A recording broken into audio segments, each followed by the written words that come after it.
Baik, kita mulai. Selamat pagi. Assalamualaikum warahmatullahi wabarakatuh. Waalaikumsalam warahmatullahi wabarakatuh. Bagi kita semua, semoga kita semua selalu dalam keadaan sehat. Kita lanjutkan pembahasan kita untuk mata kuliah analisis genetik tanaman. Pada hari ini kita akan membahas tentang analisis pewarisan ekstra kromosomal. Pada minggu-minggu sebelumnya, kita sudah membahas pewarisan karakter kualitatif, kemudian interaksi gen, dan lain sebagainya, di mana gen-gen yang kita diskusikan tersebut itu adalah gen-gen yang berada di inti. Pada minggu berikutnya barangkali tetap kita akan diskusikan tentang gen-gen yang berada di inti. Kita tahu di pendahuluan telah disampaikan juga bahwa gen atau genom itu ada di inti dan ada di sitoplasma. Di sitoplasma itu terdapat di mitokondria dan kloroplas pada tanaman. Ya. Nih, bab ini seharusnya diberikan di minggu ke-11. Kita bertukar dengan Bu Desta, sehingga Bu Desta yang berikan tentang keterpautan, saya yang berikan tentang analisis pewarisan ekstra kromosomal ini. Nah, jadi selain di inti, genom itu ada juga di mitokondria dan kloroplas.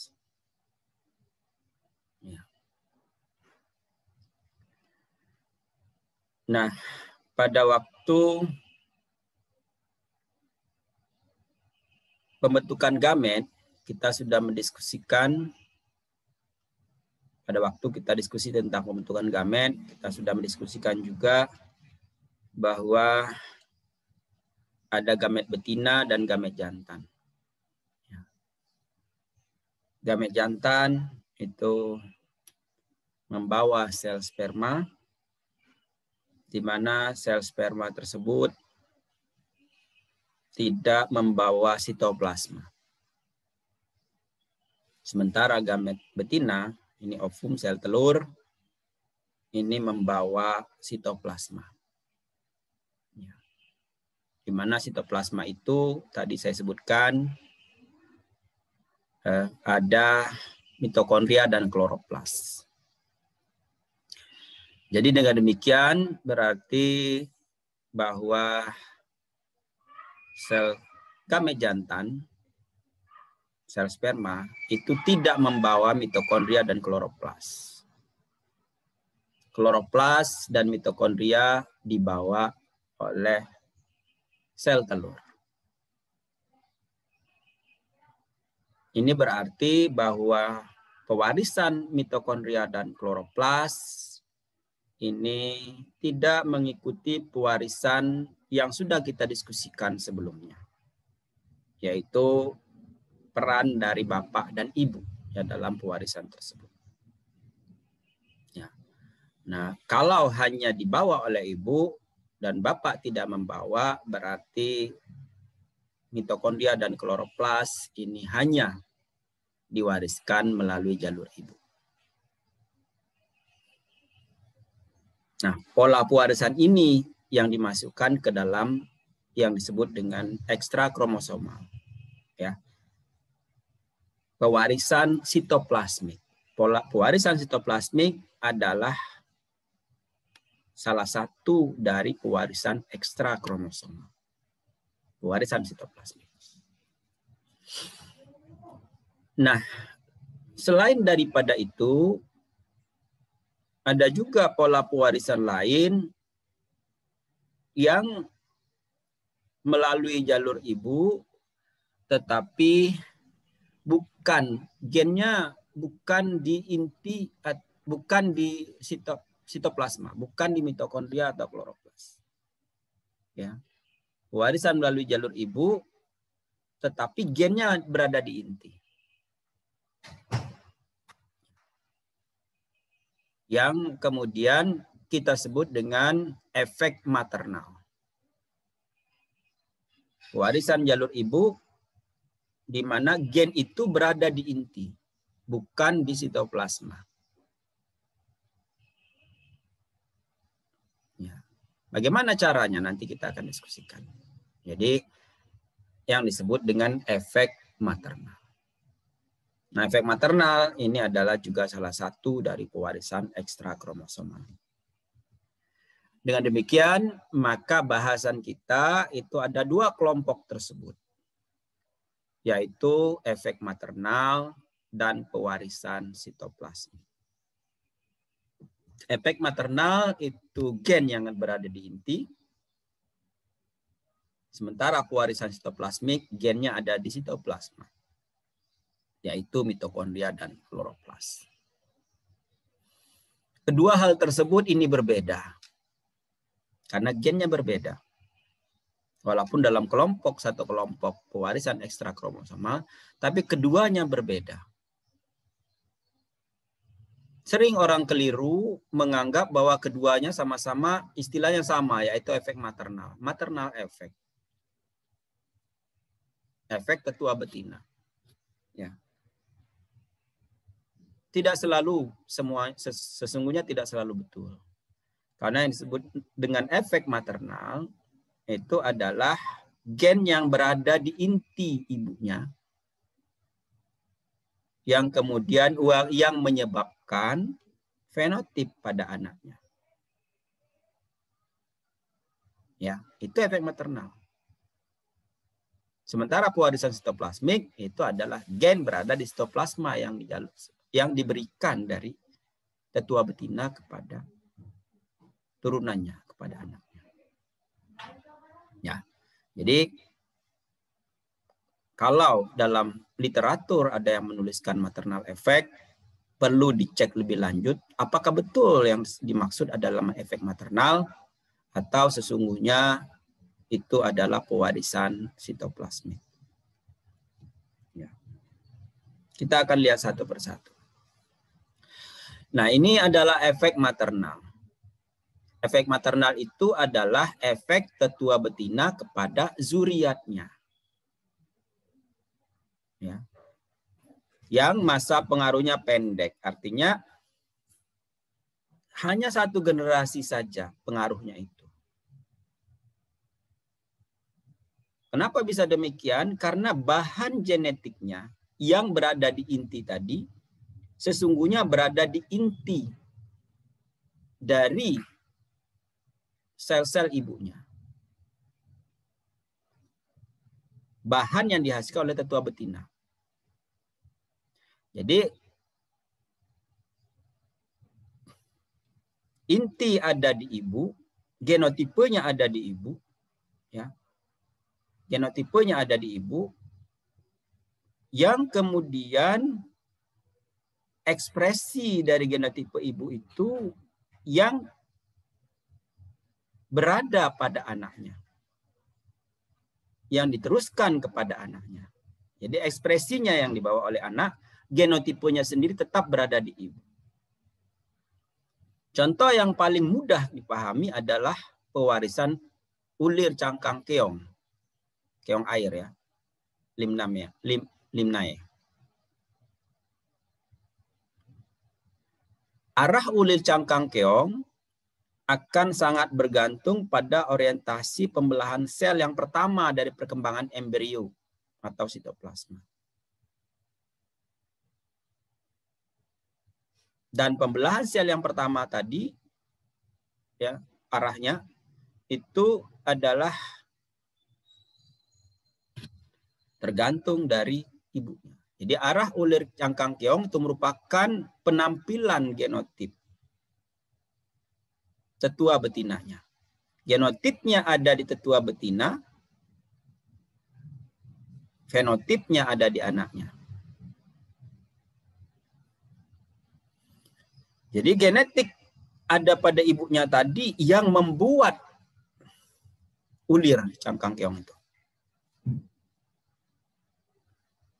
Jadi sangat ditentukan genotip ibunya tadi seperti apa untuk menentukan orientasi daripada ulir keong yang ada pada anaknya. Dengan demikian, maka karena genotipnya dari ibunya membuat ulir keong pada anaknya hanya satu generasi itu saja, tidak sampai ke cucunya dari bapak ibunya tadi. Di mana cucunya nanti tergantung daripada anaknya. Anaknya mempunyai genotipe seperti apa. Arah ulir keong ke kanan itu dikendalikan oleh genotipe dominan. Sementara arah ulir keong ke kiri itu resesif, homozigot resesif. Jadi kalau homozigot resesif genotipenya ya, maka anaknya akan ke kiri. Ini contohnya. Ya. Pewarisan ulir cangkang keong ya, yang dikelompokkan ke dalam efek maternal.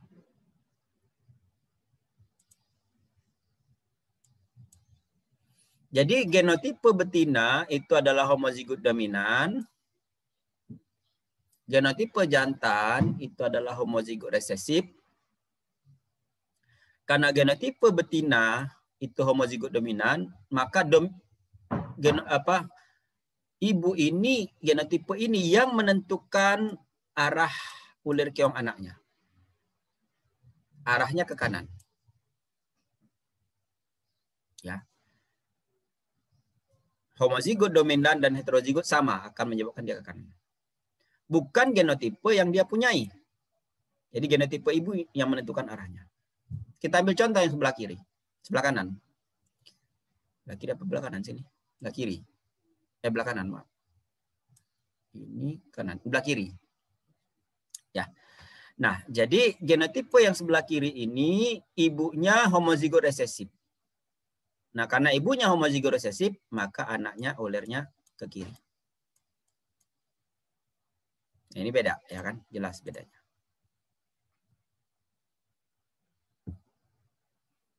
Ya, jadi karena dia homozigot resesif, maka ulirnya ke kiri. Sementara kalau dia dominan, ada dominannya homozigot dominan atau heterozigot, ulirnya ke kanan. Itu gen inti dari ibunya, bukan sitoplasma. Sekali lagi. Nah, sementara pola pewarisan genotipenya sendiri mengikuti hukum Mendel. Homozigot dominan disilangkan dengan homozigot resesif, anaknya heterozigot. Homozigot resesif bersilang dengan homozigot dominan, anaknya heterozigot juga. Ini yang menunjukkan bahwa ini ada gen di inti. Karena ada sumbangan dari bapak dan ibu. Bapak menyumbang separuh, ibu menyumbang separuh, dan genotipe anaknya adalah gabungan dari bapak dan ibu. Nah, sehingga anaknya menjadi heterozigot. Ya. Dengan demikian ini yang disebut dengan efek maternal. Sangat tergantung dari genotipe ibunya. Bapak tidak. Meskipun bapak juga menyumbang S. Di bapak menyumbang positif.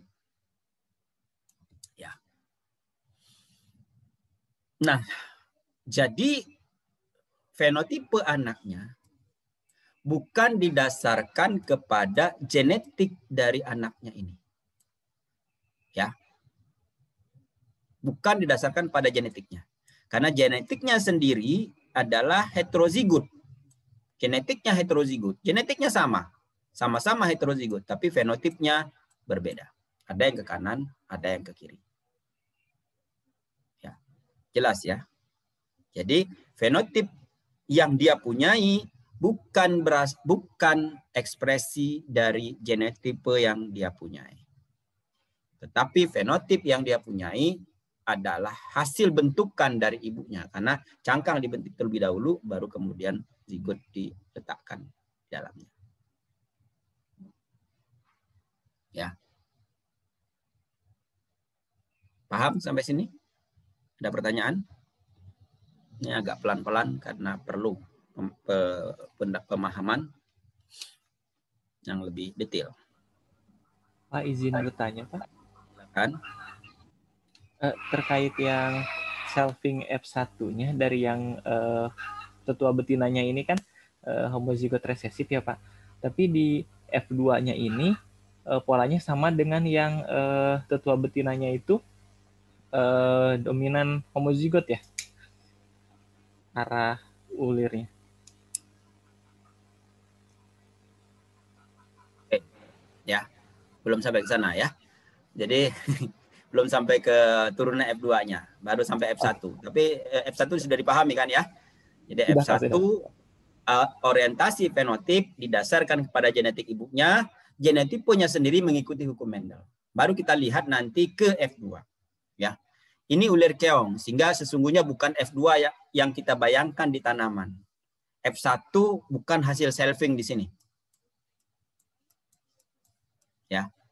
Dia tetap harus di crossing dengan sama-sama dia. Tetapi karena anaknya ini sama semua genetiknya dalam keadaan heterozigot, maka kawin dengan anak yang manapun juga kan berarti seperti selfing di F2 ini.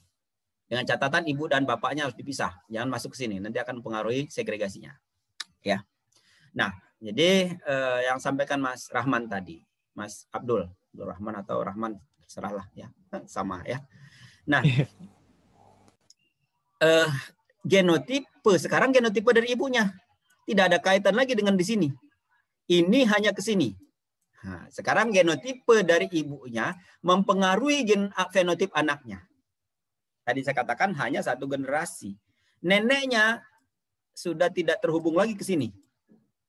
Neneknya hanya menyumbang tadi, menyumbang positif besar, tapi fenotipnya dia, semua anak cucu-cucunya ini sangat tergantung dari ibunya. Apa yang terjadi pada ibunya? Ibunya dalam keadaan heterozigot. Dalam keadaan heterozigot, fenotipenya sama dengan dalam keadaan homozigot dominan. Jadi anak-anak yang dibentuk oleh ibu ini semua ulirnya ke kanan, seolah-olah sama dengan neneknya. Ya. Jadi ulir ke kanan semua ini akibat dari ibunya yang heterozigot.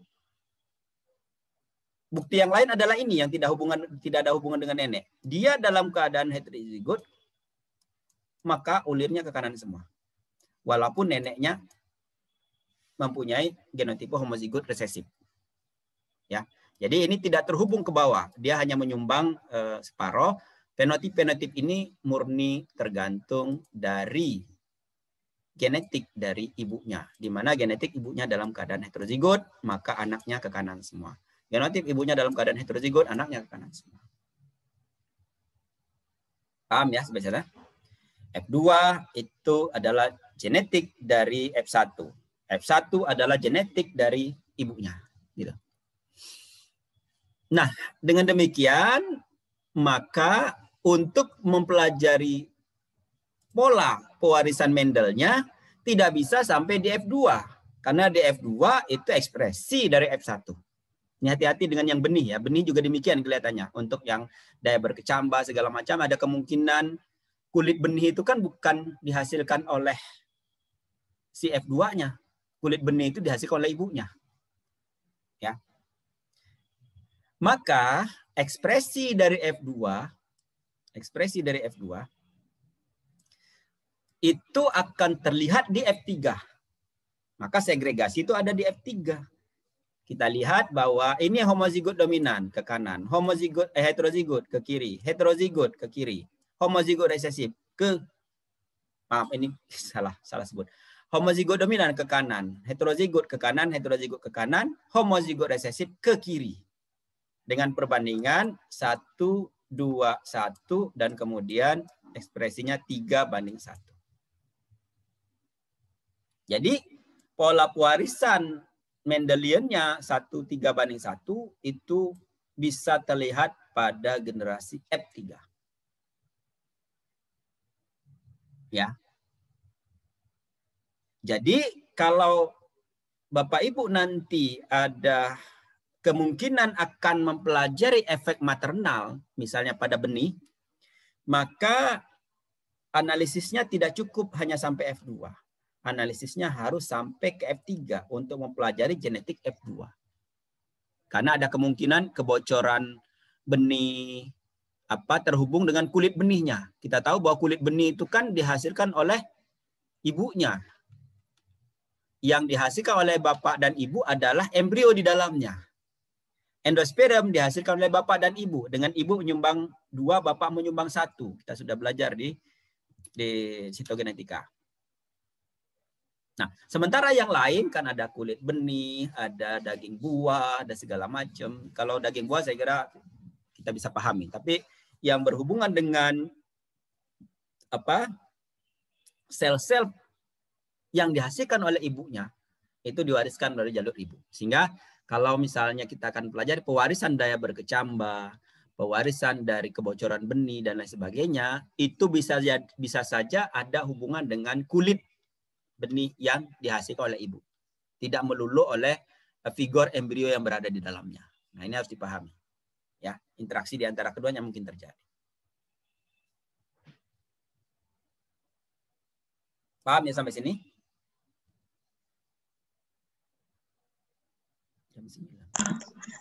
Prof, izin bertanya. Yang di bagian yang mana ya? Yang di bagian sebelah kanan kan F1-nya itu kalau diandaikan itu betina, kenapa di F2-nya arah ulernya berbeda ya, Prof? Yang ini? Yang bagian sebelahnya, Prof.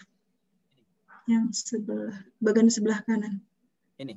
Mana yang kanan? Bukan. Saya nggak tahu kanan yang kiri. Oh, ini. Iya, Prof. Ya, yang itu. Yang ini ya. Terus gimana? Ya. Kalau misalnya yang F1-nya ini diandaikan betina, lalu F2-nya kenapa arahnya tidak sama ya, Prof? Lihat genetiknya. Bukan lihat ulirnya. Lihat genetiknya. Genotipe tetua betina kan heterozigot nih. Ulirnya kan memang ke kiri, tapi genotipenya heterozigot. Nah, genotipe ini yang menentukan ulir di sini.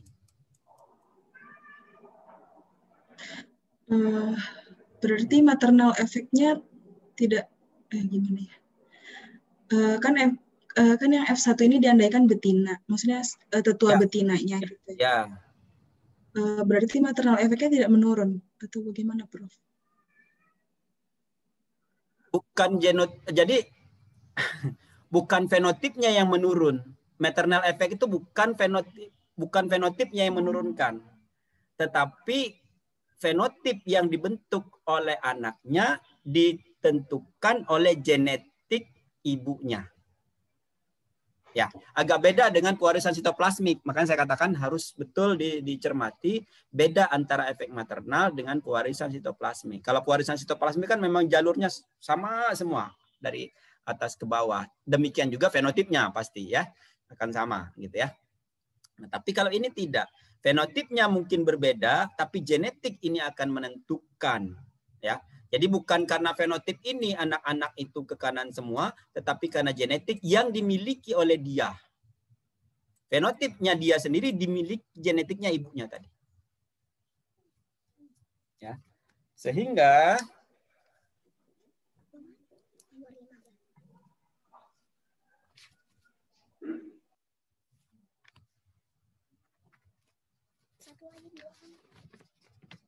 ini ya. Tulis ya berarti.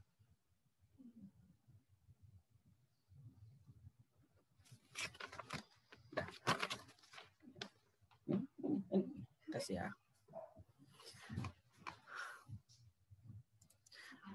Paham ya Mbak Rumaisa? Ya Pak. Ya Prof. Terima kasih Prof. Ya. Sama. Nah, jadi Prof, izin bertanya Prof. Silakan. Iya, berarti dalam pola ini nggak berdasarkan dominan resesif ya Prof? Tetap, dominan resesifnya tetap. Mari kita lihat dominan resesifnya tetap. Lihat di F2 ke F3. Ini kan homozigot resesif. Anaknya ke kiri.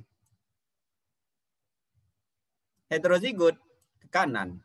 Jadi dominan resesifnya terlihat di F3. Ya. Karena genetik di F2 itu adalah 1, 2, 1 genetik di F2. Maka fenotip di F2 yang genetiknya 1, 2, 1 itu fenotipnya ada di F3, yaitu 3:1. Jadi dominan resesifnya masih terlihat, tapi akan terekspresi di generasi berikutnya. Paham ya? Mas Rizky? Masih bingung? Masih bingung sebenarnya, Prof.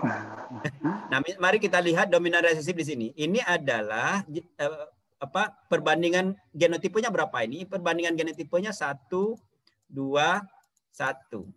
Ini juga perbandingan genotipenya adalah 1, 2, 1. Ini saya hapus di sini. Nah, ini perbandingan genotipenya adalah 1, 2, 1. Dua-duanya sama kan? Nah, perbandingan genotipe 1, 2, 1 itu fenotipnya akan terekspresi tergantung dari genetiknya tadi. Maka di sini 3 berbanding 1.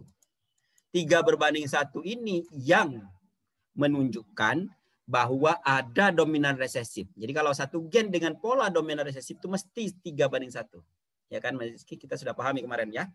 Bahwa kalau nanti Anda mau melakukan analisis genetik, itu kalau di F2 atau dalam hal ini F3, ternyata ada pola 3 banding 1 atau 1 banding 3, maka kita langsung mengambil kesimpulan bahwa genetiknya itu adalah satu gen dengan aksi gen dominan resesif. Ya, jadi dengan pola 3 banding 1 di F3, maka kita katakan bahwa genetik dari sistem ini adalah satu gen dengan aksi dominan resesif. Ya. Jadi genetik Mendeliannya seperti itu. Tetapi pola pewarisannya adalah efek maternal, di mana tidak terekspresi pada dirinya, terekspresi pada anaknya. Ya. Nah, jadi kenapa ulir keong ini yang menjadi bahan cerita? Karena ulir keong itu dibawa terus oleh anaknya, seolah-olah bahwa dia yang bikin, gitu ya. Ulir keong ini kan dibawa oleh dirinya sendiri, padahal seolah-olah dia yang bikin. Padahal bukan. Yang bikin adalah ibunya. Yang sangat jelas sesungguhnya adalah kulit telur bebek. Kan efek maternal juga kan? Kulit telur itik atau bebek? Itik atau entok? Kulit telur itik itu biru. Kulit telur entok itu putih. Ya. Coba kawinkan itik dengan entok. Itu dia interspesifik, pewarisan antar spesies, persilangan antar spesies. Itik yang kulit telurnya biru disilangkan dengan entok yang kulit telurnya adalah putih, maka anaknya telurnya itu pasti biru. Karena yang bikin kan itik. Coba dibalik. Tentu individunya beda kalau dibalik ya. Tidak seperti tanaman. Yang betinanya adalah entok, yang jantannya adalah itik. Maka telurnya, kulitnya akan putih. Karena kulit telur dibikin oleh ibunya. Setelah kulit telur dibikin oleh ibunya, sebetulnya embrio diletakkan dulu, lalu kulit telur akan menyelimuti embrio tersebut. Nah, ini juga mirip sesungguhnya. Keong cangkangnya itu dibuat oleh ibunya. Setelah embrio diletakkan, maka dibuatlah kulit cangkang di luar itu. Itu kira-kira. Ya, Mas Rizky. Sehingga memang tidak banyak karakter-karakter yang efek maternal, Bapak Ibu. Tidak banyak. Biasanya kalau pada tanaman, hanya yang sifatnya sementara di awal. Daya berkecambah, atau rasa dari kecambah, dan lain sebagainya. Tidak, apakah ada karakter-karakter yang selalu dibawa oleh anaknya, dibikin oleh ibunya? Nggak ada kali ya pada tanaman ya. Setelah dia tumbuh, itu betul-betul genetiknya dia. Tidak ada yang dibawa dari ibunya.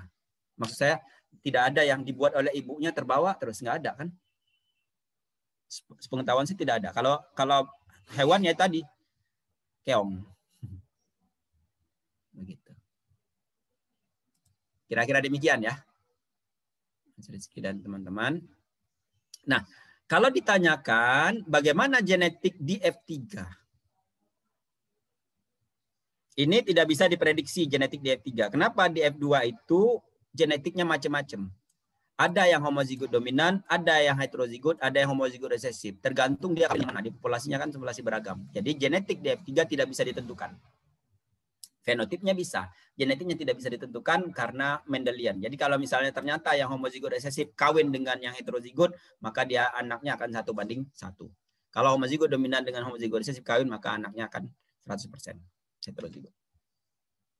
Nah, kira-kira ini ya. Jadi bisa direnungkan kembali nanti. Pada tanaman itu ada juga efek maternal, saya katakan yang berhubungan dengan benih dan kecambah. Rasa pahit kecambah pada tanaman lupin ini merupakan efek maternal. Ya. Pewarisan sifat pahit pada daun lupin dikendalikan oleh satu gen alel dominan. Fenotip biji sama dengan induk yang menghasilkan. Karena bagian dari biji berasal dari jaringan induk. Nah, saya katakan tadi, kalau Bapak Ibu bekerja dengan pewarisan yang berhubungan dengan biji harus hati-hati. Karena ada jaringan yang dibikin oleh induknya. Nah, ini adalah efek maternal biasanya. Kecambah adalah bagian dari jaringan maternal tadi. Dan menampakkan sifat tetua betinanya. Karena dia yang bikin. Genotip ibunya ini menentukan fenotip dari anaknya. Cambah. Biji F1 dari tanaman P1 rasanya manis. Tidak mengandung senyawa penyebab rasa pahit. Nah, ini karena ibunya homozigot resesif, sehingga manis. Tanaman F1 menghasilkan senyawa tersebut. Tetapi pada kecambah F1 tidak mengandung senyawa tersebut, sehingga rasanya manis. Biji F1 yang dipanen dari tanaman P2 rasanya pahit. Karena tetua betinanya menghasilkan senyawa pahit.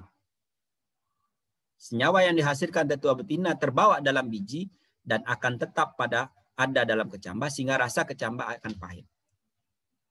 Jadi kalau ibunya membuat kecambah manis, maka biji yang manis, maka kecambah manis. Kalau ibunya membuat pahit, maka kecambahnya pahit.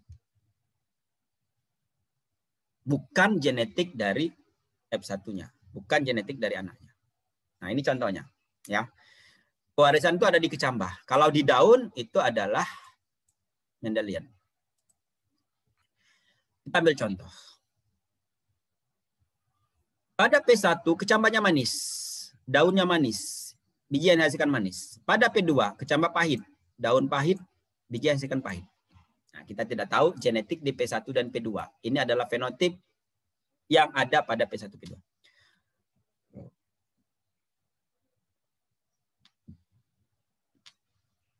Pada P1 di silangan P2, yaitu F1, kecambahnya manis. Daunnya pahit. Bijinya pahit. Nah, P1 menghasilkan manis. Ya. Maka F1-nya manis. Tapi daun F1-nya pahit. Kenapa? Karena genetik dari F1 sesungguhnya dalam keadaan heterozigot.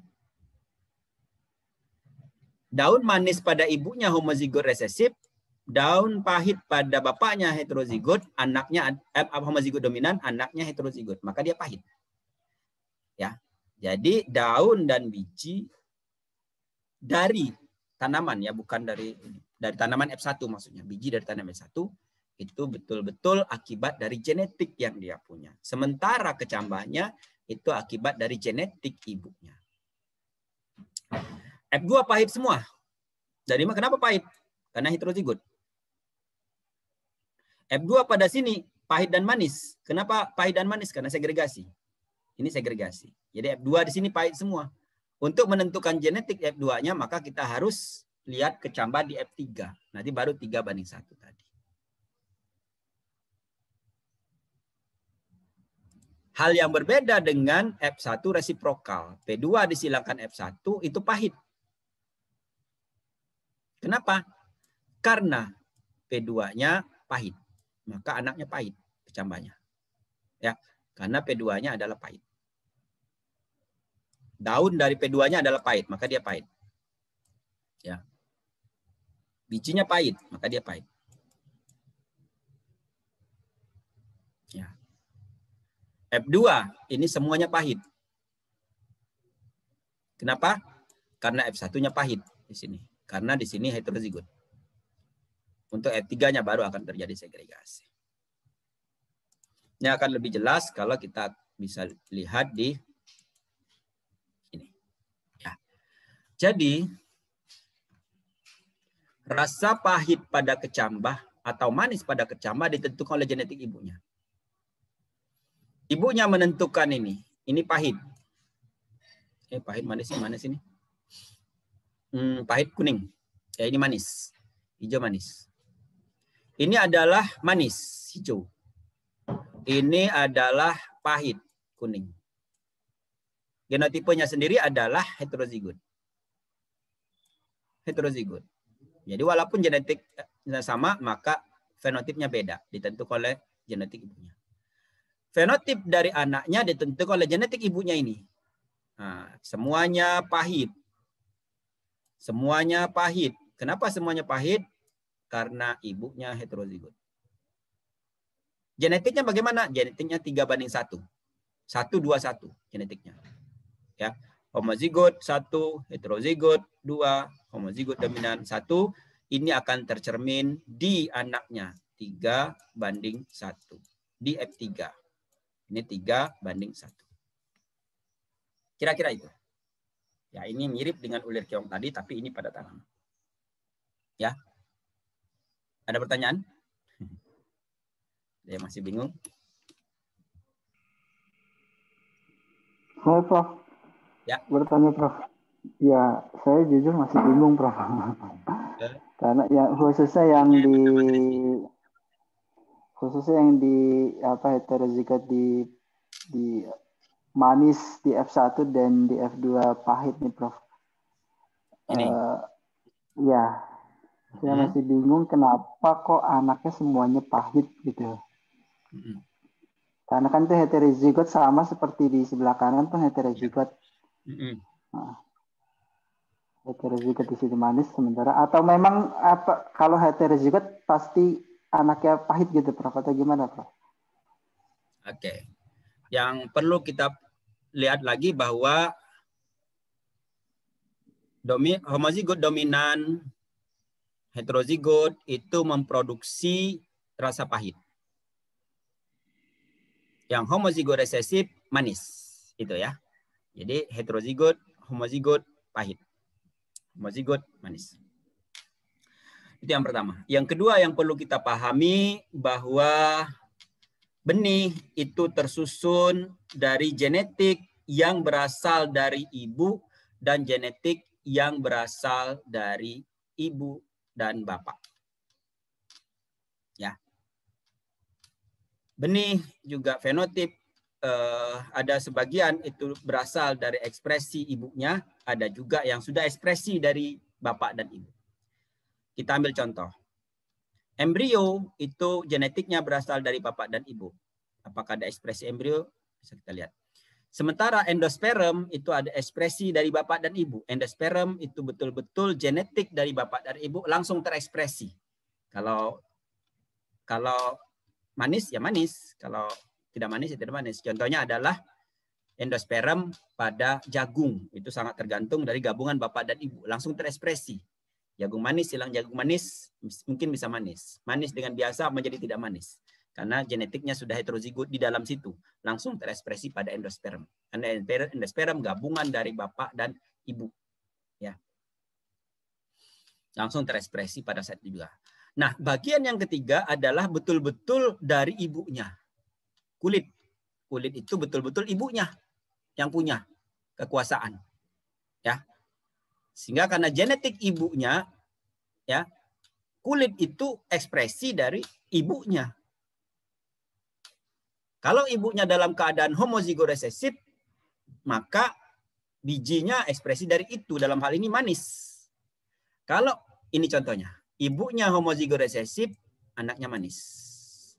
Ibunya homozigot dominan, anaknya pahit. Sekarang ibunya, ini ibu, ini berperan ya. Kalau sudah, ini kan kalau belum nikah kan masih anak, tapi kalau udah nikah jadi ibu dia. Ya. Sekarang posisinya ibu. Ibunya yang heterozigot, anaknya pahit semua.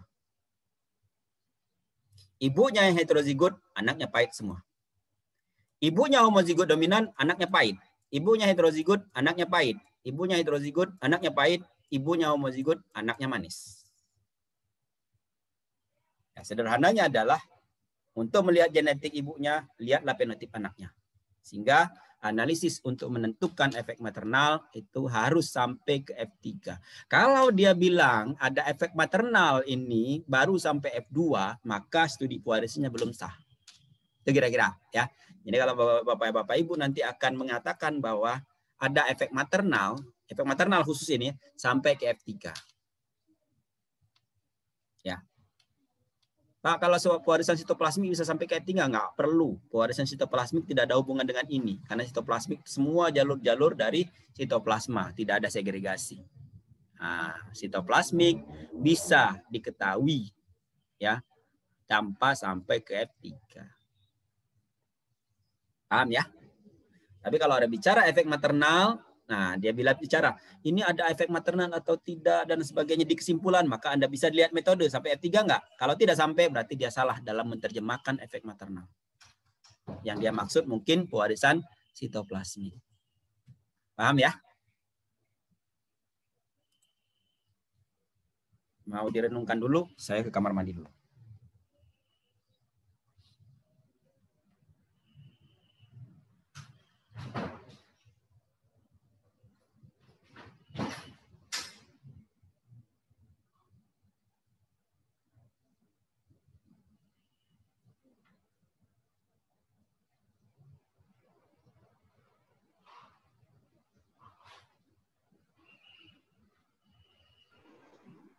Pak Bayu, nanti terangin ulang ya Pak Bayu.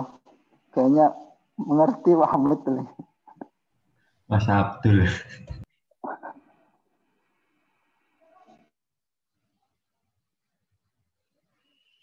Saya jujur masih bingung.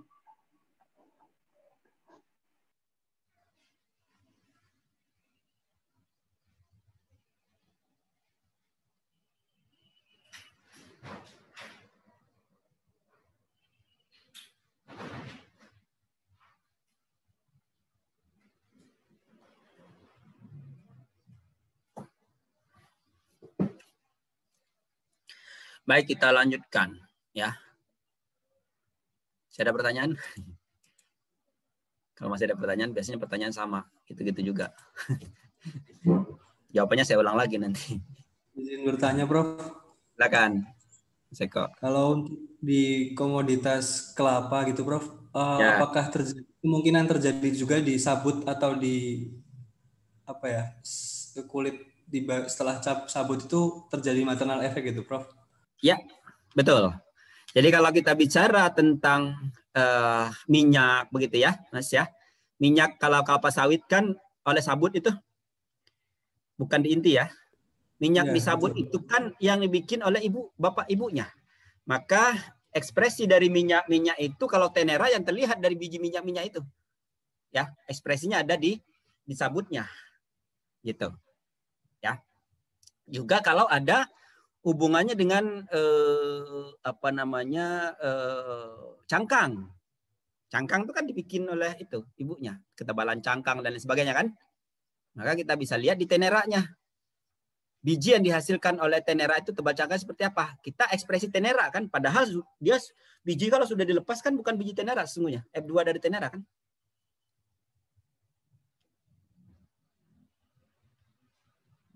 Gitu. Paham maksudnya? Coba kita lihat. Jadi ketika kita mempelajari cangkang dari biji, apa yang kita lihat? Ketika kita panen tenera, cangkang itu yang kita evaluasi. Padahal itu kan sudah lepas dari tenera. Sebetulnya kalau kita tanam kan jadi individu baru dia. Jadi individu dari biji itu kita masih anggap adalah genetik ibunya. Kan gitu. Sehingga kalau mempelajari segregasinya, ya tanam. Maka dia jadi F2 di situ. Nah, dengan demikian maka pewarisan dari daya berkecambah itu harus diperhatikan. Bisa saja dormansi dari teneranya itu akan dilihat. Jadi tidak bisa kita melihat F2-nya saja, tapi harus melihat F3. Apakah ada efek dari ketebalan cangkang, tidak ekspresi dari daya berkecambahnya. Gitu. Gimana, Mas? Kemudian untuk analisisnya apakah bisa secara molekuler atau memang harus dengan on field gitu ya, Prof? Ditanam gitu. Kalau secara molekuler kita bisa mempelajari segregasi, bukan segregasi jadinya. Jadi secara molekuler tentu kita bisa mempelajari pola-pola segregasi itu. Kalau molekuler saya yakin genetiknya sama dengan ibunya. Ya, kalau yang tadi sabut kelapa sudah jelas itu. Ya.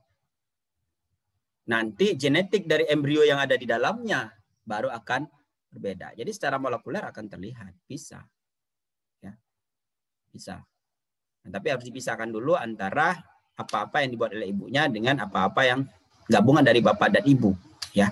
Jadi kalau mau analisis molekuler, jangan diaduk.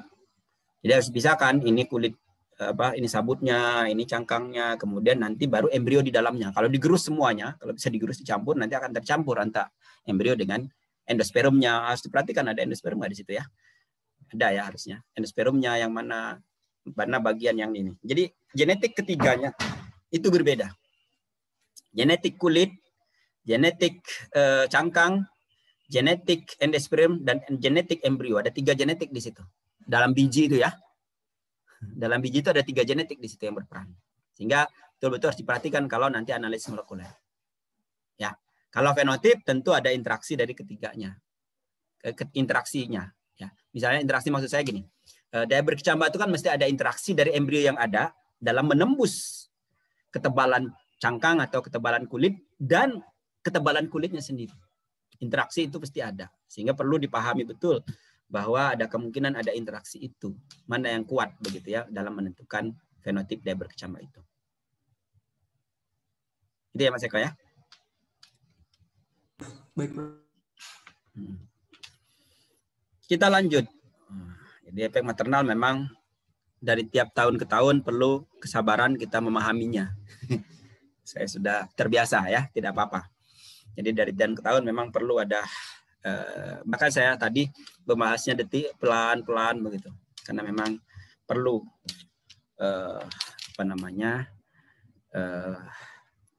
pelan-pelan kita memahami itu. Nah, sementara kalau pewarisan sitoplasmik relatif mudah kan ini dari awal kita sudah paham sitoplasmik itu seperti apa gitu ya. Dari S1 ya, dari SMA saya kira sudah. Nah, pewarisan sitoplasmik ini itu contohnya adalah sifat mandul jantan ya. Banyak ditemukan dalam spesies tumbuhan ya. Jadi contoh terbaik yaitu pewarisan sitoplasmik itu melibatkan mitokondria dan kloroplas. Ya, jadi mandul jantan sitoplasmik itu disebabkan oleh adanya sitoplasma yang steril yaitu mitokondria tadi.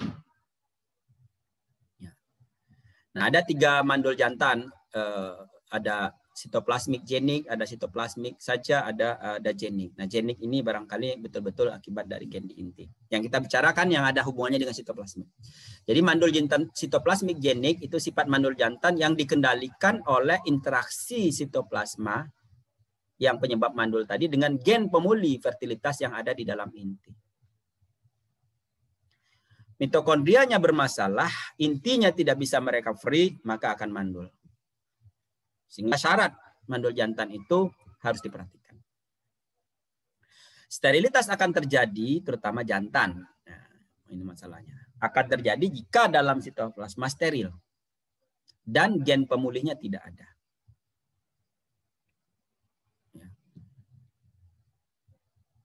Sterilitas itu terjadi karena ketidakseimbangan antara nukleus dan sitoplasma akibat terjadi persilangan antar spesies. Kalau misalnya ada agen pemulihnya, dia akan kembali.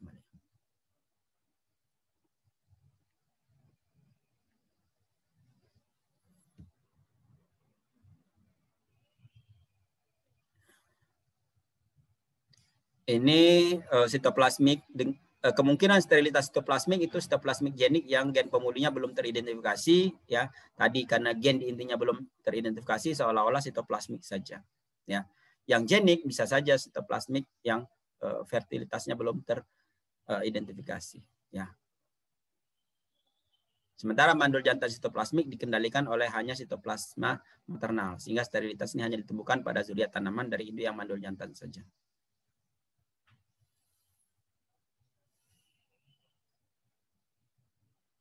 Kita akan bicara sitoplasmik genik. Ya, sitoplasmik genik. Yang biasanya dalam pemanfaatannya di tanaman hibrida itu sitoplasmik genik. Sementara yang lain bisa saja itu akibat dari ada peran dari lingkungan, ya. Jadi genik yang peran lingkungan. Nah, sitoplasmik genik ini mandul jantan sitoplasma, ya. Jadi dia akan mandul kalau di intinya di sitoplasmanya dia gagal, steril, di intinya dalam keadaan homozigot resesif. Nah, ini yang saya jelaskan tadi, bahwa di sitoplasmanya ada masalah karena mitokondrianya bermasalah, sehingga dia tidak mampu untuk membentuk senyawa-senyawa yang dibutuhkan, ya, untuk fertilitas. Karena ini hubungan dengan mitokondria, berarti energi sesungguhnya. Energinya tidak cukup untuk mensuplai fertilitas. Ya, kita sudah pahami bahwa jantan itu tidak membawa sitoplasma. Sehingga kalau sitoplasmanya bermasalah, jantan itu sudah dibekali dengan energi yang dibentuk oleh sitoplasma. Kalau sitoplasmanya masalah, maka energinya tidak cukup karena dia sendiri tidak membuat energi lagi. Ya, mitokondrianya nggak ada. Ya. Nah, jadi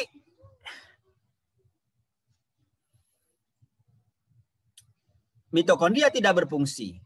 Tetapi kalau misalnya gen di intinya itu masih bisa merecovery, maka jadi tidak mandul dia. Bisa merecovery. Energi bisa akan terbentuk.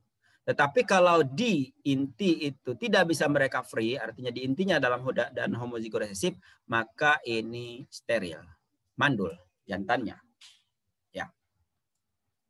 Jadi kalau salah satunya itu ada, ini normal di sitoplasmanya, di intinya dalam keadaan homozigot resesif, maka dia fertil. Atau di intinya steril, tetapi ada recovery di sini. Di sitoplasma. Di sitoplasma steril, di intinya ada alel dominan. Alel dominan itu bisa dalam keadaan homozigot dominan atau heterozigot, maka dia akan fertil. Jadi kalau di intinya itu, kalau salah satu dari ini, inti atau sitoplasma yang bermasalah, dia akan fertil. Tapi kalau dua-duanya yang bermasalah, maka dia akan mandul. Jadi harus dua-duanya bermasalah. Inti atau sitoplasma itu harus dua-duanya bermasalah. Baru dia mandul. Salah satu yang bermasalah, yang lainnya tidak bermasalah, maka dia akan recovery. Dengan demikian, dengan pemahaman alternatif 1, 2, 3, maka kita bisa membuat simulasi-simulasi kalau persilangan terjadi. Jadi, kalau ini S, ini homozigot resesif, kemudian ini N atau E, ini N misalnya, ini homozigot dominan, maka F1-nya itu S diwariskan melalui jalur ibu. Karena sitoplasma diwariskan melalui jalur ibu. Jadi S itu akan sama dengan ibu. Atau sitoplasma akan sama dengan ibu. Jadi bukan N, tapi S. Nah, sementara di inti itu akan gabungan dari bapak dan ibu. Jadi dalam keadaan heterozigot. Nah, ini yang terjadi. Ini pada ini mandul, Ini tidak mandul, ini tidak mandul. Ini adalah pola CMS dan restorer. Ini adalah F1-nya. Hibrida adalah menyilangkan CMS dengan restorer menjadi F1. Itu kira-kira. Nah, kalau di tetua betina itu adalah S, tetua jantan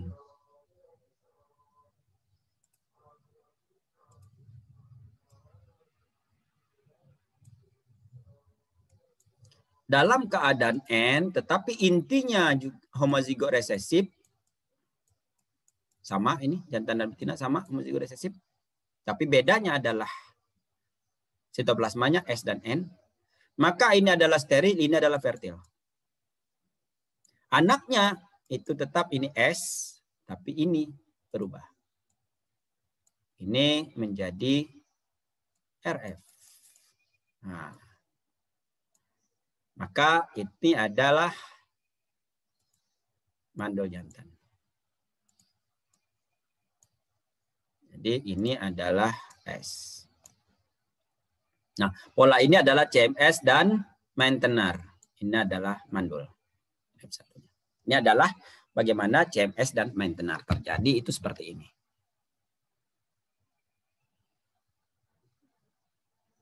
Ya. Nah, bagaimana kalau di sini homozigot dominan? Maaf, ini adalah heterozigot. Ini adalah heterozigot juga. Maka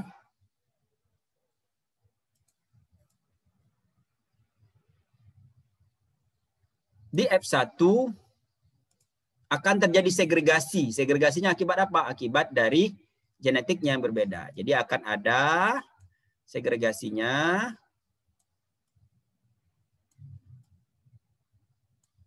Ini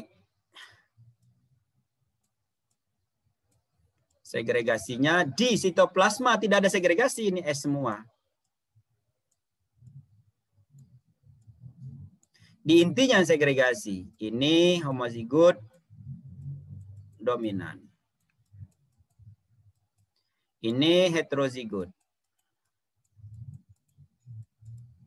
Intinya ya. Ini homozigot resesif intinya. Sehingga dengan pola seperti ini F, ini F, ini F, ini adalah S. Nah, jadi tidak mandul dan mandul, ini perbandingannya 3:1. Jadi kalau misalnya F1 mandul jantan kita selfing, polanya akan mirip seperti ini. 3:1. 3 tidak mandul, 1 mandul. Jadi kita bisa memanfaatkan mandul jantan itu dari varietas yang sudah dilepas. Misalnya varietas sudah lepas menggunakan CMS, maka kita langsung mendapatkan 2 di sini. Yang pertama kita bisa mendapatkan CMS, yang kedua kita bisa mendapatkan restoran. Karena CMS kalau kita selfing di sini ya akan muncul 1/4-nya, restorer itu dari yang 3/4-nya. Ya. Tinggal kita mencari maintenance. Itu nanti kaitannya dengan pemulihan tanaman, ya. Ini genetik kita bicaranya.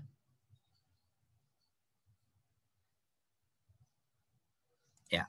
Sementara kalau misalnya ini N, ini misalnya RF.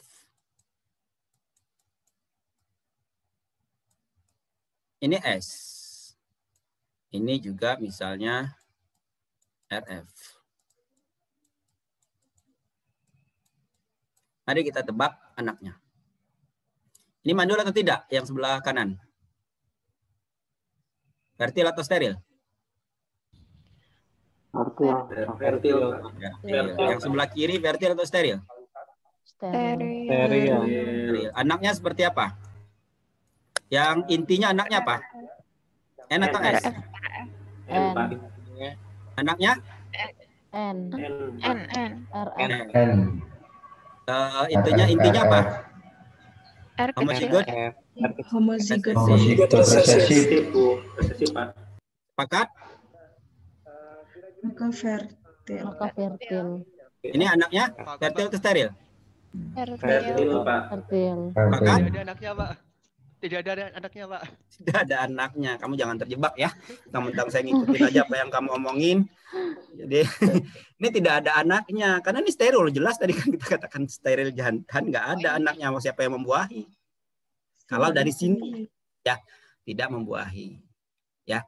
Tapi kalau kita bicara di sini tidak mandul, maka akan terjadi selfing. Ya. Kalau betul ini hasil persilangan, ini tidak terjadi. Ya.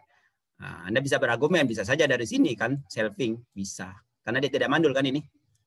Gitu. Jadi kalau ini pola ini yang terjadi, maka ini tidak ada anaknya. Jangan terjebak dengan apa yang saya kerjakan tadi. Ya, jebakan Batman. Nah, jadi kira-kira seperti itu yang kalau Anda membuat pola-pola seperti ini. Dan ini adalah genetik yang sangat fundamental untuk CMS. Sehingga coba renungkan, coba dicari-cari seperti ini. Karena ini nantinya Anda di pemulihan tanaman, di perusahaan swasta, di lembaga penelitian, apapun juga dalam membuat CMS, dasarnya adalah ini.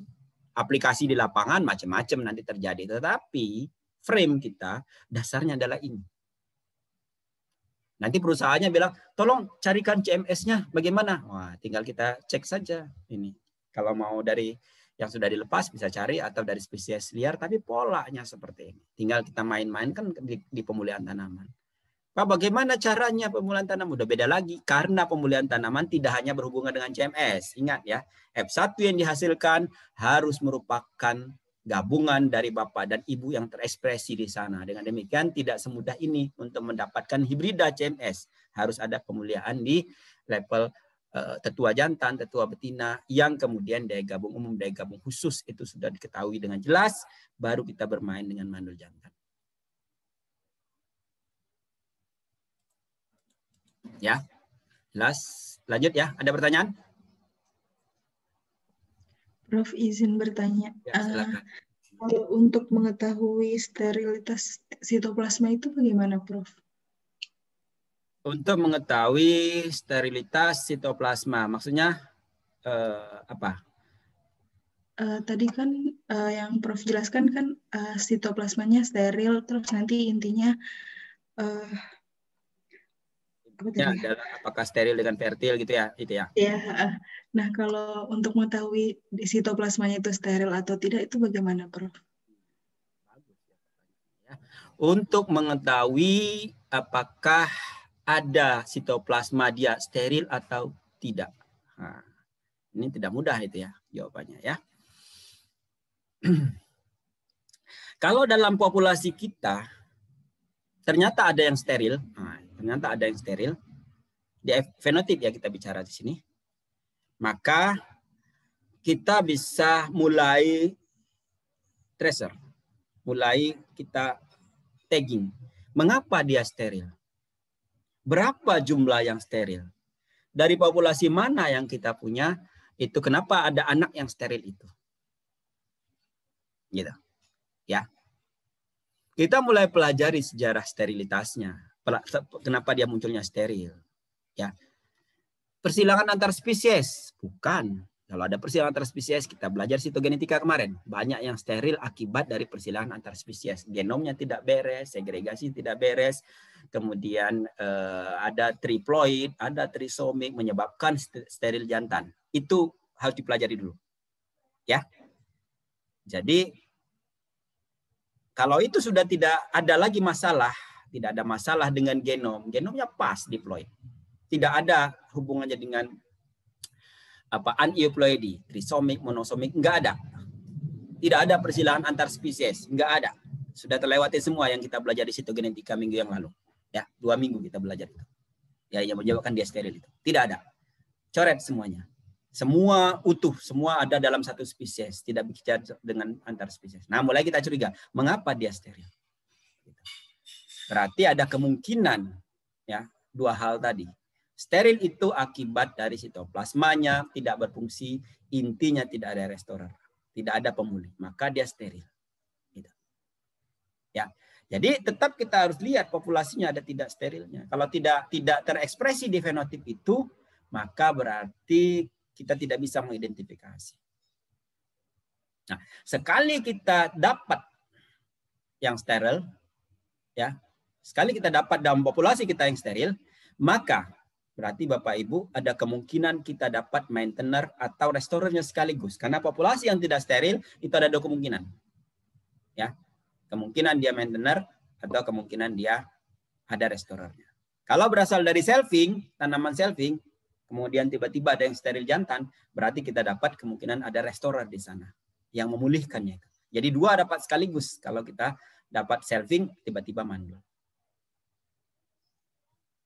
Ya, itu kira-kira Mbak. Jadi tidak mudah memang mengidentifikasi ada tidaknya steril karena peluangnya kecil. Ya. Tapi kalau ada yang steril segera diselamatkan. Tagging jalur itu. Kalau ada yang steril segera selamatkan. Oh, ada yang steril ini, segera selamatkan. Dia tidak bisa ada bijinya sehingga harus kawinkan dengan temannya. Jangan kawinkan dengan yang lain dulu, kawinkan dengan temannya. Ya, kawinkan dengan saudara yang tadi, yang 3 bagian tadi. Segera selamatkan, segera bikin label, ini hubungan pemulihannya, bukan hubungan genetik lagi. Bikin label bahwa ini berarti ada kemungkinan ada sitoplasma steril di situ. Dan juga ada restorer yang resesif. Untuk membentuk CMS kan kita perlu restorer yang resesif. Ya. Tidak ada cara lain. Itu caranya untuk mengidentifikasi. Ya. Secara molekuler ya harus dikembangkan bahwa itu restorer gampang itu dikembangkan karena dia satu gen. Tapi di sitoplasma itu perlu ada pencermatan lebih lanjut apakah bisa diidentifikasi atau tidak. Itu kira-kira Pak. Prof. Terima kasih Prof. Sama-sama. Nah, jadi di alam banyak ditemui mandul jantan sitoplasmik genik yang berhubungan dengan sistem fenotipik, polen, sporopitik, dan gametopitik. Nah, ini kita bicara genetik ya. Jadi yang saya ceritakan tadi sesungguhnya adalah sporopitik. Bukan sporopitik.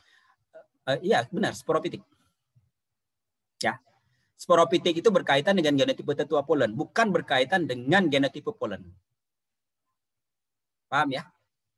Yang kita diskusikan tadi adalah sporopitik, berkaitan dengan genotipe tetua polen, bukan terkait dengan gametopitik, hanya genotipe polen. Paham yang saya maksud? Kalau tidak paham, bilang. Biar saya kembali jelaskan dengan gambar. Paham? Saya tidak bisa melihat wajahnya, jadi harus bersuara. Kalau di kelas kan saya bisa lihat. Boleh, Prof, wajahnya dijelaskan berkerut lagi. atau tidak. Begitu. Kalau berkerut berarti tidak paham. Ini harus disebut ini kalau paham tidak pahamnya. Gimana? Boleh Prof, dijelaskan kembali. Boleh dijelaskan kembali. Kita bicara tadi adalah sporopitik. Yang bicarakan tadi semua adalah sporopitik. Di mana saya katakan bahwa genotipe ini, genotipenya adalah R besar, R kecil, ini ya, R besar, R kecil, lalu S. Mandul atau tidak tadi? Nih. Mandul atau fertil? Steril atau fertil? Fertil. Fertil. Nah, ketika Bapak Ibu mengatakan infertil, itu adalah sporopitik, Bapak Ibu. Kenapa? Karena kalau kita bicara gamet, kan gamet terbentuk nanti seperti apa gamet itu? Gamet itu nanti terbentuk, gamet jantan tentunya ya. Kalau gamet jantan, kalau gamet betina kan ada S. Gamet jantan yang terbentuk itu adalah inti saja ya. Gamet jantan yang terbentuk itu ada 3 kemungkinan. R besar, R besar, R besar, R kecil, R kecil, R kecil. Ini kan gamet yang terbentuk nanti. Kalau dari sini kalau di selfing. Ya kan, Mbak? Kok gamet? Ya. Bukan gamet ini, maaf, saya salah. Genotipe. Ini genotip ya, salah. Jadi kalau gamet yang terbentuk di sini ada 2. Gametnya R besar, R kecil, ya kan? Nah, dua gamet ini Anda vonis fertil, ya kan?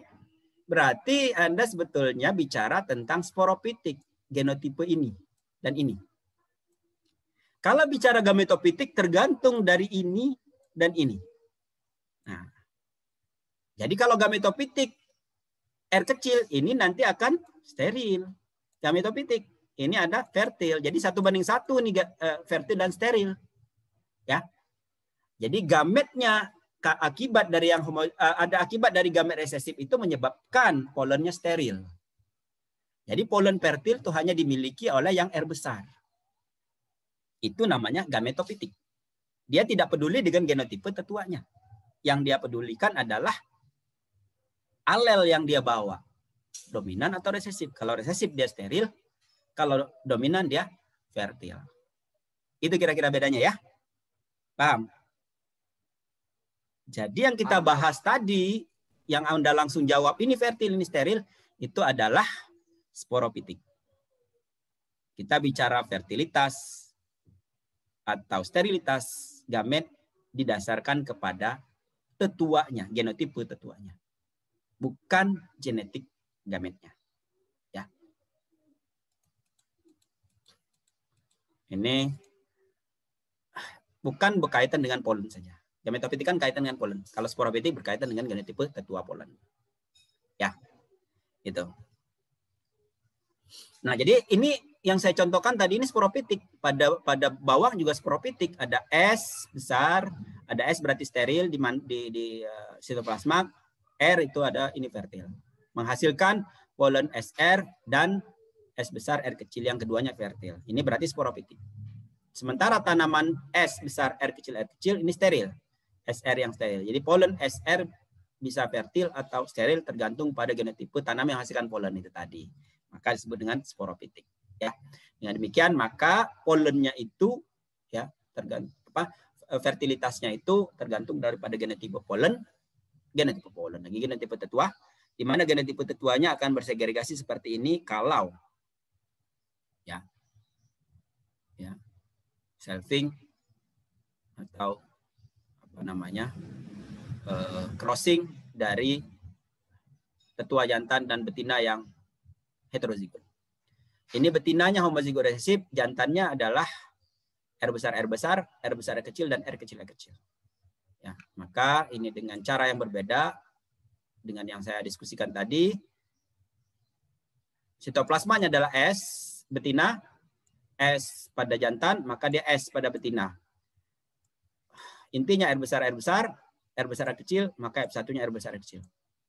S atau N, R besar, R kecil, maka dia S, R besar, R kecil.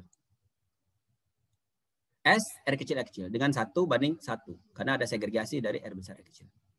S, silangkan dengan N, maka ini S, R besar, R kecil dengan R kecil, jadi R kecil. Ini pada, sebetulnya adalah penjelasan yang sedikit berbeda dengan tadi, sebetulnya substansinya sama.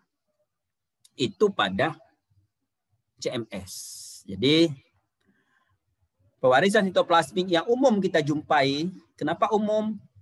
Karena ada kemanfaatannya dalam pemulihan tanaman, hubungan dengan merakit varietas unggul, dan sebetulnya tidak ada hubungan dengan merakit varietas unggul, tetapi memproduksi benihnya yang efisien, khususnya adalah tanaman yang menyerbu sendiri atau yang intermediate. Menyerbu silang biasanya relatif mudah dalam pembentukan benihnya, jagung, sehingga CMS terkadang tidak begitu digunakan di sana. Yang digunakan adalah cabai, karena dia menyerbu sendiri, agar efisien. Cabai bisa, CMS bisa tidak. Tomat bisa CMS, bisa tidak, karena produksi manual juga bisa. Tetapi yang wajib ada CMS adalah padi. Karena kalau Anda ngawinkan satu persatu, sangat mahal. Maka wajib hukumnya pada padi itu ada CMS. Maka CMS itu yang paling umum contohnya dalam pewarisan sitoplasmik. CMS itu adalah pewarisan sitoplasmik di mana kita bicara gen di mitokondria. Sementara contoh yang lain adalah gen ada pada plastida. Gen di mitokondria berhubungan dengan mandul jantan karena dia tadi ekspresinya membuat energi. Membentuk energi. Sehingga berhubungan dengan energi itulah nanti akan terekspresi. Sementara yang lain itu adalah di plastida. Plastida berhubungan dengan daun. Hijau atau tidak. Maka daun variegata pada bunga Mirabilis jalapa atau bunga pukul 4 itu diakibatkan oleh gen di sitoplasma, tetapi gennya ada di plastida. Kita akan lihat. Pada tanaman variegata terdapat 3 tipe cabang. cabang berdaun hijau, cabang berdaun varigata, cabang berdaun putih. Varigata itu adalah separuh hijau, separuh putih. Dalam satu daun, itu varigata. Varigata ini yang menyebabkan janda bolong menjadi mahal. Ya kan? Kalau janda bolongnya yang tidak varigata, harganya biasa-biasa saja. Jika yang varigata, harganya melejit. Ya. Nah, ini adalah Mirabilis jalapa. Bunga pukul 4, merah, putih, dan varigata. Merah, putih, dan varigata. Correns melakukan persilangan antar bunga dari cabang yang berbeda. Hasilnya sebagai berikut. Fenotipe zuriat tergantung pada fenotipe tetua betinanya. Biji yang berasal dari cabang berdaun putih menghasilkan tanaman berdaun putih. Cabang. Ya, jadi kalau kita menyilangkan untuk yang kasus seperti ini, tidak ke individu tapi melihat cabang. Bijinya berasal dari cabang yang seperti apa. Biji yang berasal dari cabang berdaun putih menghasilkan tanaman berdaun putih. Ini daun ya, bukan bunga. Tadi contohnya bunga. Yang tidak dapat bertahan hidup karena tidak mampu melakukan fotosintesis. Biji yang berasal dari cabang berdaun hijau akan menghasilkan tanaman berdaun hijau. Biji yang berasal dari daun hijau hanya menghasilkan tanaman berdaun hijau. Biji yang berasal dari cabang yang berdaun varigata menghasilkan tanaman yang berdaun putih, tanaman yang berdaun hijau, dan tanaman yang berdaun varigata dengan nisbah yang tidak sama dengan nisbah Mendel. Jadi ada hijau, ada putih, ada varigata, tapi dia segregasinya tidak dikenali. Ini kira-kira penjelasannya. Ya. Jadi, persilangan cabang. Betinanya cabang dari putih, apapun juga jantannya, anaknya putih semua. Plastidanya putih. Cabang yang hijau, apapun juga bapaknya, fenotipe zuriat hijau semua. Plastidanya hijau. Cabang dari varigata, apapun juga bapaknya, anaknya akan ada varigata, akan ada hijau, putih. Tipe plastidanya adalah varigata. Karena tipe plastidanya adalah varigata, ya, karena tipe plastidanya adalah varigata, maka ya, akan terjadi segregasi. Ya, jadi kalau betinanya ada tipe varigata akan terjadi segregasi di opul. Ada yang putih, ada yang hijau, ada yang varigata. Yang putih akan menghasilkan daun putih, yang hijau akan menghasilkan daun hijau, yang varigata anaknya akan jadi varigata juga. Ya. Jadi belang hijau dan putih. Ini tergantung dari sitoplasmanya. Yang varigata tergantung sitoplasmanya dan tergantung dari sitoplasma itu tidak bisa diduga dengan genetik Mendelian. Jadi bisa saja ada putih, ada hijau, ada varigata tergantung daripada sitoplasma yang dia punyai.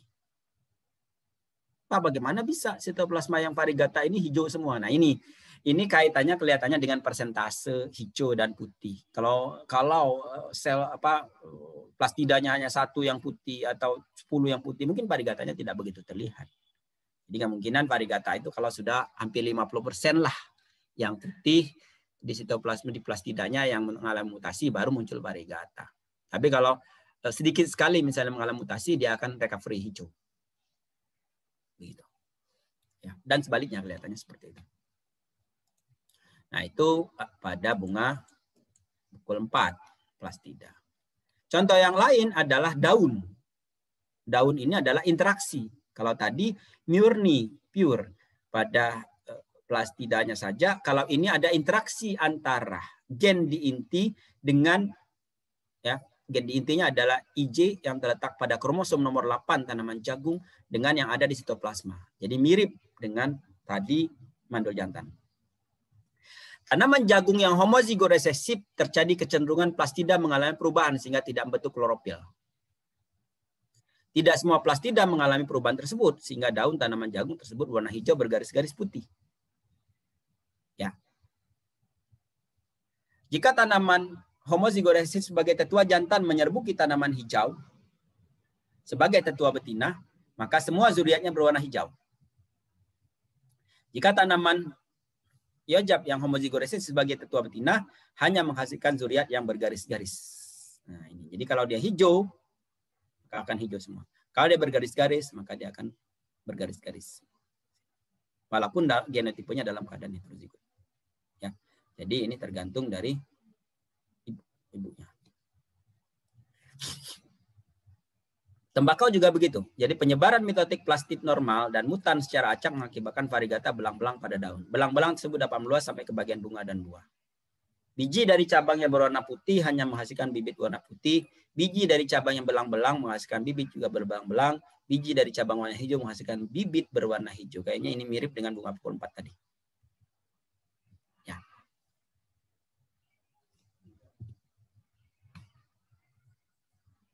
Saya kira itu. Ada pertanyaan? Jadi saya ulangi. Ya, silakan. Ada yang tanya? Cukup ya.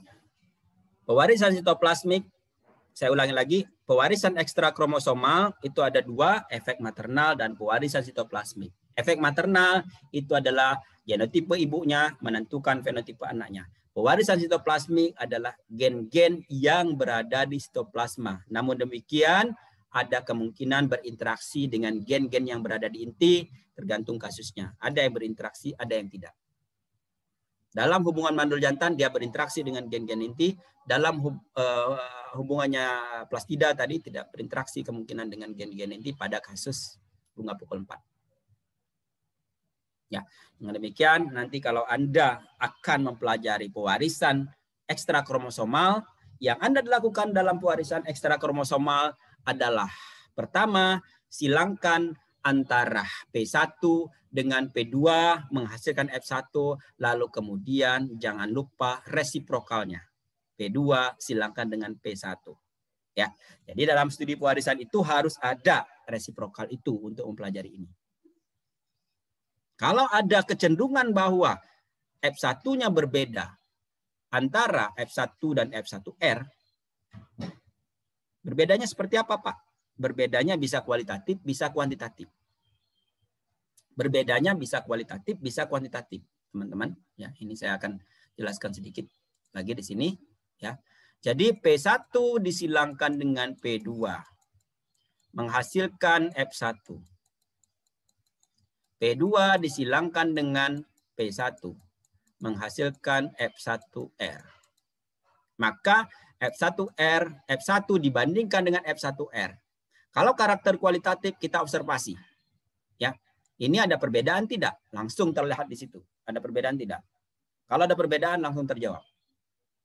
Tapi kalau karakter kuantitatif tidak bisa melihat secara observasi. Karena pasti tidak akan sama. Tapi tidak sama itu apakah berbeda secara statistik? Maka perlu uji F.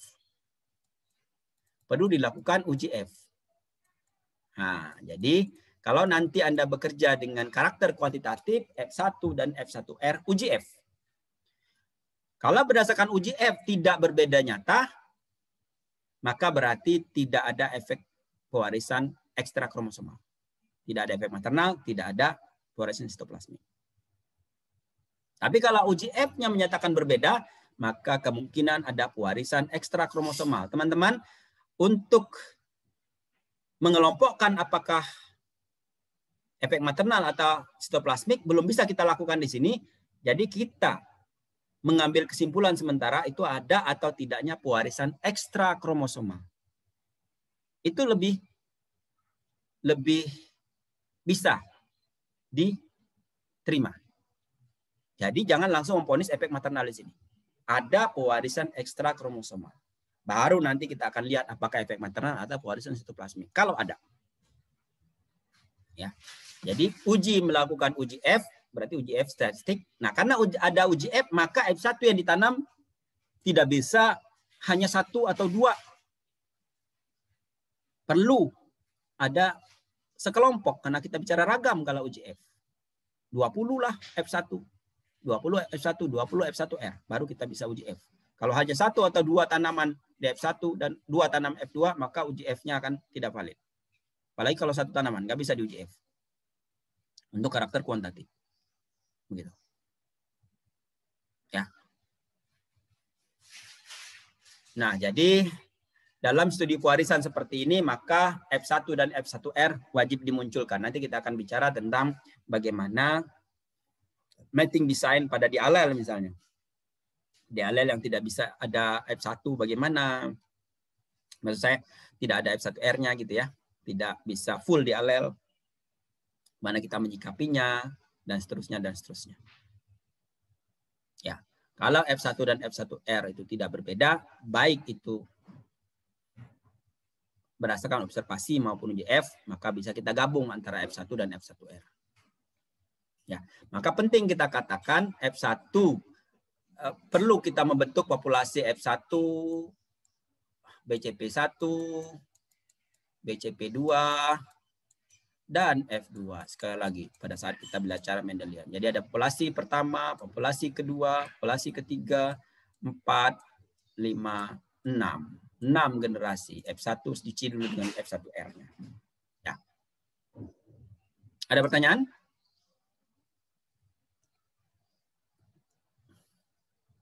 Kalau tidak ada, kita cukupkan sampai di sini.